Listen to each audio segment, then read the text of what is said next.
So this is a fascinating thing. Hopefully, I've still got you all with me at this point. I'm sure I've still got the investors because we're looking at these numbers every day, all of us. And this was a study that we did of the returns by investment stage. And what you're looking at here is, again, you're looking at cash on cash returns on the y-axis, and then you're looking at the base round there. And the way that we look at base rounds, we have to look at base rounds differently than, say, in the US or Singapore and Australia, because they're all quite different. Sometimes in the Valley, you'll be talking about a Series A round that would be considered a Series B round in Australia or Singapore, and a seed round that would be considered a pre-seed round in the Valley. So the way that we look at it is we just numerically call them rounds 1 through 8. But broadly, just for purposes of this presentation, let's assume that that's the formation stage. Then you've got the angel stage, the seed stage, the Series A, Series B, Series D, Series E, Series F. Charted here. The blue line are the median VC returns. And what's fascinating, I find, about this graph is it's just so easy to describe, especially to someone that's like a real estate investor. I mean, it just makes sense.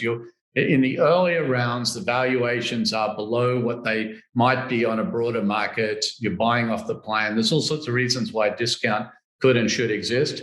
And that's why you get the spread there too. Like, depending on how many investors they go and see, depending on what stage you come in at, you get this sort of massive spread, and you see that kick there up in the formation round. Some people are putting 50, 100 grand into a company, and they're getting an amazing return on that 50 or 100 grand. If you go to the other end of the chart there and you're investing in Series E or Series F, you can see that the spread on the returns really narrows very considerably. And what you have there is a very efficient market, one that's probably valuing the company too high almost always.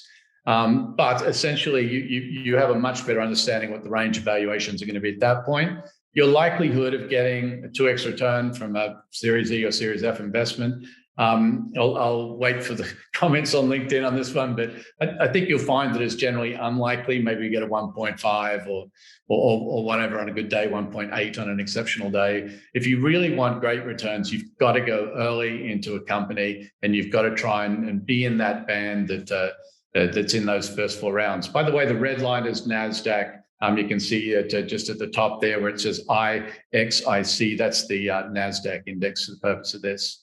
The other benefit of going in early as an investor, and this is why we do it, or one of the reasons we do it, is not only do you get higher cash and cash multiples, but you also accrue pro rata rights, which you can use to invest in later rounds. If you have ever tried to go into a Series A or Series B round against a name brand investor and you didn't have pro rata rights, you've probably experienced being pushed off the table in favor of that name brand investor. Picking up those pro rata rights in earlier rounds is really essential if you want to participate in the later rounds, or even cash out courtesy of those guys.